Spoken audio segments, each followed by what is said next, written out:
Today on the Bitcoin 5, US-Iran peace deal sends Bitcoin above $65,000, Strategy's latest Bitcoin and USD reserve update, Bitcoin capital gains tax, Lightning network expansion, and institutional Bitcoin ownership reaches critical mass. 5 fast signals. Let's go. Before the stories, the Bitcoin price check. Bitcoin is trading at about $66,100, up 5.4% over the past 4 days on the back of US-Iran peace talks, but down 14.5% from the about $77,400 level we saw 4 weeks ago. The real story remains the 4-year perspective. BTC has surged 197% since the $22,244 billion autumn in June 2022, demonstrating remarkable long-term strength despite recent volatility. Story 1. After 107 days of conflict, the United States and Iran have officially reached a peace agreement, with the signing ceremony scheduled for June 19th in Switzerland. Bitcoin responded immediately to the news, pumping above $65,400 as risk assets rallied across the board. The breakthrough marks a significant de-escalation in regional tensions that had been weighing on markets throughout the first half of 2026. The takeaway is simple. Liquidity can still move the market violently, even when the bigger long-term story looks calm. Story 2. Michael Saylor's Strategy announced the acquisition of 1,587 Bitcoin for $100 million, bringing the company's total Bitcoin holdings to 846,842 Bitcoin.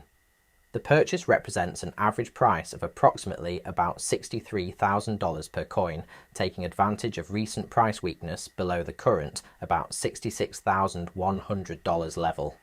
Strategy also increased its USD reserve by $100 million to $1.1 billion, maintaining optionality for future purchases. The move continues the company's aggressive accumulation strategy and demonstrates confidence in Bitcoin's long-term trajectory despite short-term volatility. Story 3. Everyday Bitcoin payments are back in the policy conversation. El Salvador has introduced a game-changing tax policy offering 0% taxes on Bitcoin, gains, and foreign income for residents. The program requires only 90 days of residency, positioning the Central American nation as one of the world's most Bitcoin-friendly jurisdictions for individuals and investors. This move significantly expands El Salvador's Bitcoin experiment beyond simply making Bitcoin legal tender. By eliminating capital gains taxes on Bitcoin, the country is creating a powerful incentive for crypto holders and high net worth individuals to establish residency. Story 4. The fourth story is about the macro pressure behind the price action.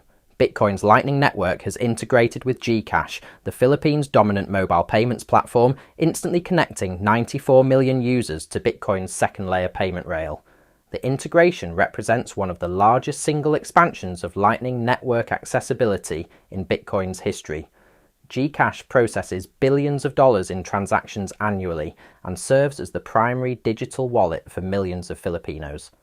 The Lightning integration allows these users to send and receive Bitcoin payments with near-instant settlement and minimal fees, demonstrating the network's capacity to scale to mainstream payment volumes. Story 5. The world's richest person owns Bitcoin, the largest asset manager owns Bitcoin, the biggest economy owns Bitcoin, and now one of the largest banks, JP Morgan, offers Bitcoin services to clients.